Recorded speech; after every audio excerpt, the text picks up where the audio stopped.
जगन्नाथपुरी मंदिर के 25 चमत्कारी रहस्य।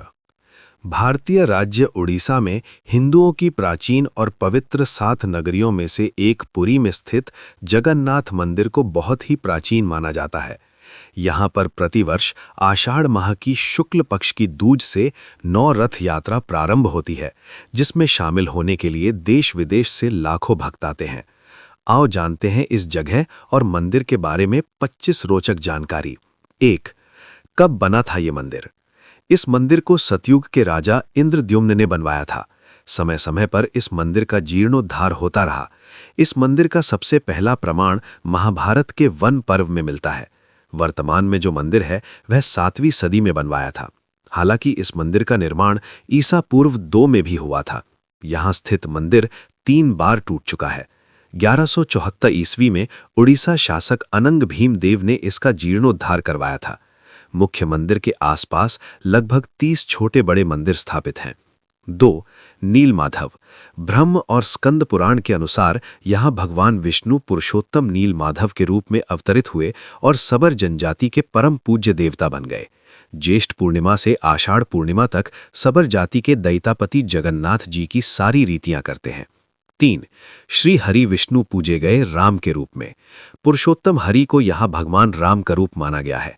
रामायण के उत्तराखंड के अनुसार भगवान राम ने रावण के भाई विभीषण को अपने इक्ष्वाकु वंश के कुल देवता भगवान जगन्नाथ की आराधना करने को कहा। आज भी पुरी के श्री मंदिर में विभीषण वंदापना की परंपरा कायम है। 4. श्री कृष्ण बने जग के नाथ जगन्नाथ।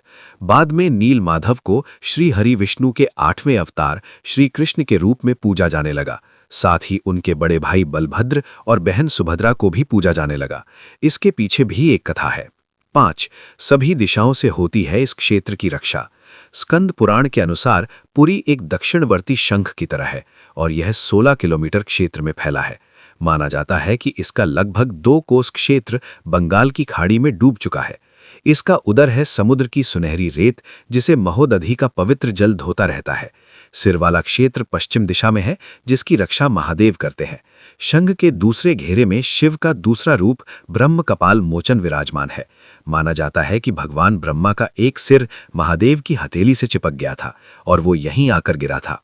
तभी से यहाँ पर महादेव की ब्रह्म रूप में पूजा करते हैं। शंख के तीसरे वृत्त में मां विमला और नाभि स्थल में भगवान जगन्नाथ रथ सिंहासन पर विराजमान है। समुद्र की ओर से रामदूत हनुमान जी इस क्षेत्र की रक्षा करते हैं। मंदिर में अधूरी मूर्तियां। यह एकमात्र ऐसा मंदिर है जहां पर श्री कृष्ण, बलराम और सुभद्रा की अधूरी मूर्तियां विराजमान हैं, और वो भी लकड़ी की। हर वर्ष मूर्तियां बदल दी जाती हैं। मूर्तियों के अधूरे बनने और लकड़ी के बनने के पीछे एक लंबी कथा है, जो राजा इंद्रद्युम्न और उनकी पत्नी गुंडीचा से जुड़ी हुई है। 7. हवा के विपरीत लहराता ध्वज। श्री जगन्नाथ मंदिर के ऊपर स्थापित लाल ध्वज सदैव हवा के विपरीत दिशा में लहराता है। ऐसा किस कारण होता है, ये तो वैज्ञानिक ही बता सकते हैं, लेकिन यह निश्चित ही आश्चर्यजनक बात है। प्रतिदिन सायंकाल मंदिर के ऊपर स्थापित ध्वज को मानव द्वारा उल्टा चढ़कर बदला जाता है। ध्वज भी इतना भव्य है कि जब यह लहराता है तो इसे सब देखते ही रह जाते हैं। ध्वज पर शिव का चंद्र बना हुआ है। 8. गुंबद की छाया नहीं बनती। मंदिर के पास खड़े रहकर इसका गुंबद देख पाना असंभव है। मुख्य गुंबद की छाया दिन के किसी भी समय अदृश्य ही रहती है। 9. भारत का सबसे भव्य मंदिर। यह भारत का सबसे भव्य और ऊंचा मंदिर है। यह मंदिर 4 लाख वर्ग फुट क्षेत्र में फैला है और इसकी ऊंचाई लगभग 214 फुट है। 10. चमत्कारिक सुदर्शन चक्र। पुरी में किसी भी स्थान से आप मंदिर के शीर्ष पर लगे सुदर्शन चक्र को देखेंगे तो वो आपको सदैव अपने सामने ही लगा दिखेगा। इसे नील चक्र भी कहते हैं। यह अष्टधातु से निर्मित है और अति पावन और पवित्र माना जाता है। 11. हवा की दिशा। सामान्य दिनों के समय हवा समुद्र से जमीन की तरफ आती है और शाम के दौरान इसके विपरीत, लेकिन पुरी में इसका उल्टा होता है। अधिकतर समुद्री तटों पर आमतौर पर हवा समुद्र से जमीन की ओर आती है, लेकिन यहाँ हवा जमीन से समुद्र की ओर जाती है। 12. गुंबद के ऊपर नहीं उड़ते पक्षी।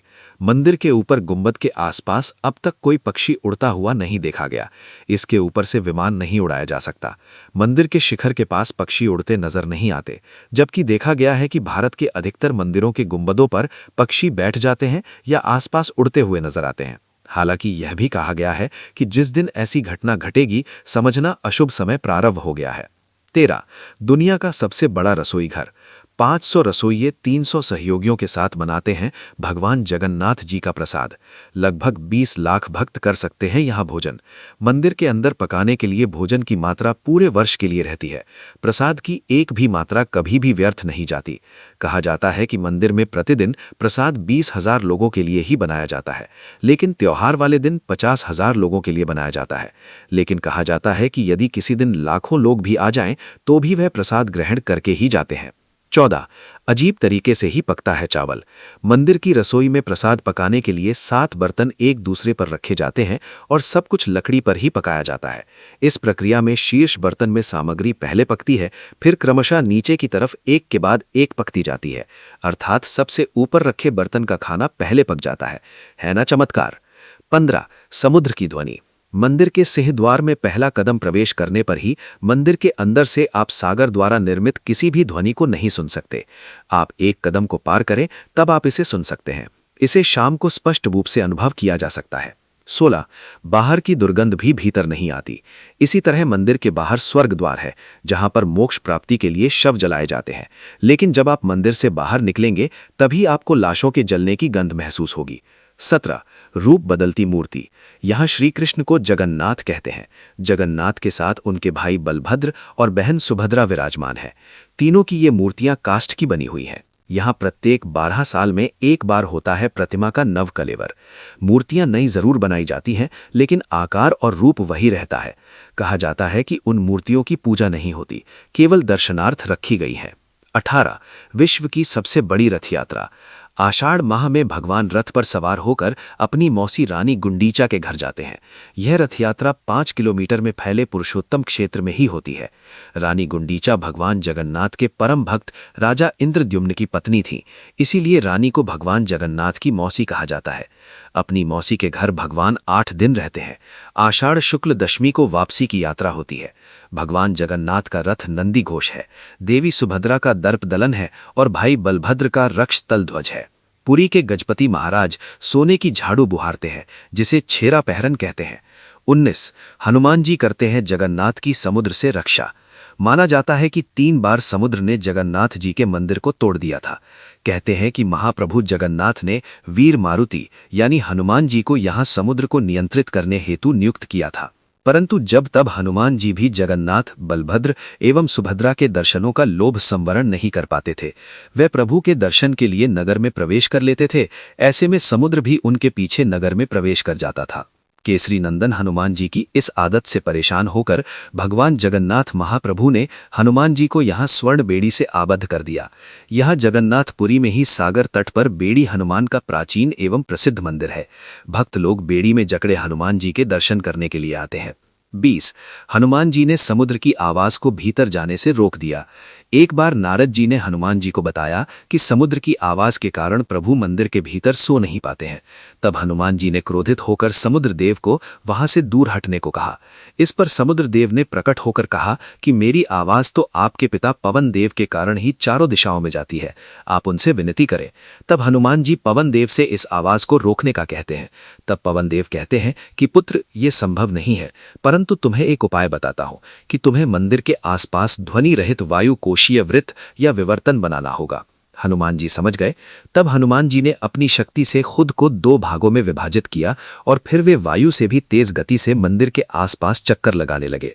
इससे वायु का ऐसा चक्र बना कि समुद्र की ध्वनि मंदिर के भीतर न जाकर मंदिर के आसपास ही घूमती रहती है और मंदिर में श्री जगन्नाथ जी आराम से सोते रहते हैं। 19 पांडवों में किए थे यहाँ पर दर्शन। किंवदंतियों के अनुसार कहते हैं कि अज्ञातवास के दौरान द्रौपदी 5 पांडव भगवान जगन्नाथ के दर्शन करने गए थे। प्रभु जगन्नाथ के मंदिर के अंदर पांडवों का स्थान अब भी मौजूद है। ऐसा कहते हैं कि भगवान जगन्नाथ जब चंदन यात्रा करते हैं तो 5 पांडव उनके साथ नरेंद्र सरोवर जाते हैं।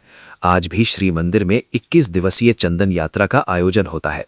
ऐसे में श्री मंदिर से 1 किलोमीटर की दूरी पर मौजूद नरेंद्र सरोवर तक यात्रा निकलती है। 20 स्वर्णदान। महान सिख सम्राट महाराजा रणजीत सिंह ने इस मंदिर को प्रचुर मात्रा में स्वर्ण दान किया था, जो कि उनके द्वारा स्वर्ण मंदिर अमृतसर को दिए गए स्वर्ण से कहीं अधिक था। 23 ईसा मसीह भी यहाँ आए थे प्रभु के दर्शन करने। कुछ किताबों में और जनश्रुतियों से यह पता चलता है कि ईसा मसीह सिल्क रूट से होते हुए जब कश्मीर आए थे तब पुनः बेथलेहम जाते वक्त उन्होंने भगवान जगन्नाथ के दर्शन किए थे। आदि शंकराचार्य ने भी यहाँ की यात्रा की थी और यहाँ पर उन्होंने 4 मठों में से एक गोवर्धन मठ की स्थापना की थी। 24 गैर हिंदू का प्रवेश निषेध। इस मंदिर में गैर भारतीय धर्म के लोगों का प्रवेश प्रतिबंधित है। माना जाता है कि ये प्रतिबंध कई विदेशियों द्वारा मंदिर और निकटवर्ती क्षेत्रों में घुसपैठ और हमलों के कारण लगाए गए हैं। पूर्व में मंदिर को क्षति पहुंचाने के प्रयास किए जाते रहे हैं। 25 मंदिर के रहस्य। कहते हैं कि मंदिर के एक नहीं हजारों रहस्य हैं। यहाँ कई रहस्यमयी किताबों ग्रंथों के साथ ही खजाने भी रखे हुए होने की बात कही जाती है। एक ऐसा भी समय था जबकि सैकड़ों वर्षों के लिए मंदिर रेत में दब गया था और भविष्यवाणी